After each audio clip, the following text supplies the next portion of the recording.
À Paris, dans les années 20, la valse devient valse-musette. Arolas adapte le tango argentin et invente le tango musette. Delia, son grand amour, lui manque. En 1917, il avait bien pensé l'épouser, elle voulait un enfant. Mais Arolas n'était qu'un bohème, entouré de beaucoup d'amis. Il rentre à Buenos Aires.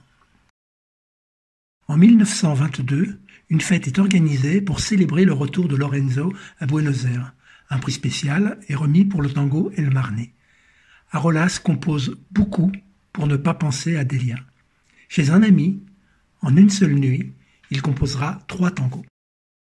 C'est dans cette même maison qu'il reprend une ancienne partition inachevée au titre bizarre, la Cachilla, la plus belle ou l'une des plus belles compositions.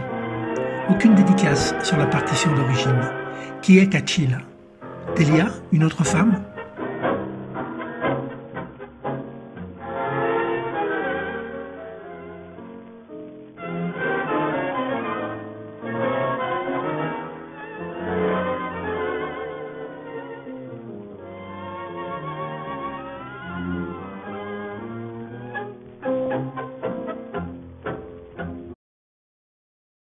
En janvier 1922, à Montevideo, Arolas est impliqué dans un terrible accident.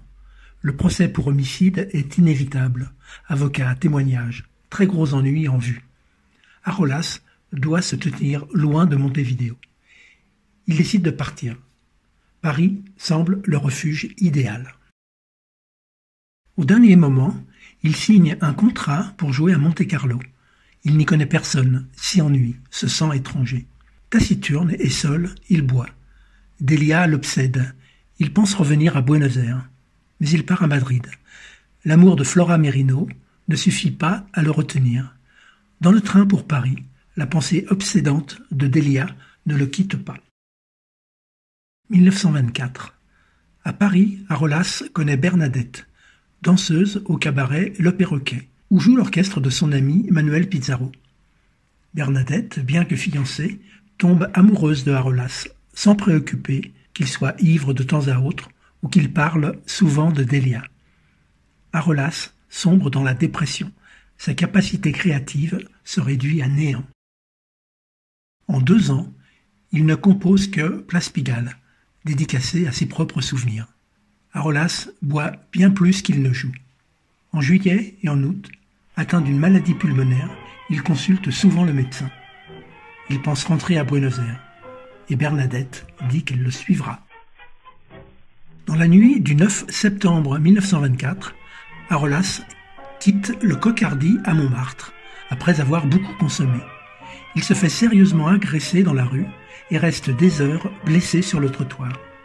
Craignant le mari jaloux, avec Bernadette, il se réfugie chez Pizarro. Mais Arolas, pas vraiment lucide, oscille entre alcool et tabac. Il entre à l'hôpital Bichat.